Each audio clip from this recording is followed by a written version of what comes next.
Guys, ito ako ngayon nagluluto ako ng sitaw na may corned beef.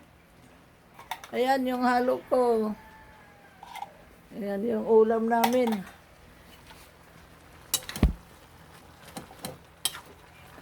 Tipid-tipid tayo ngayon kay mahalit mga bilihin na ngayon. Sitaw na lang.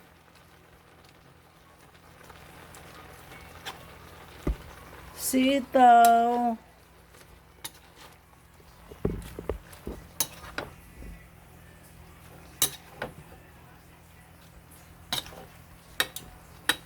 Ulam namin ngayon sitaw na may paksiw. Ayan. Paksiw. Sitaw. Ulam namin ngayon pananghali. Di pa kami kumain. Isang araw, isang kain na lang dahil mahal ang gasolina. Thank you for watching.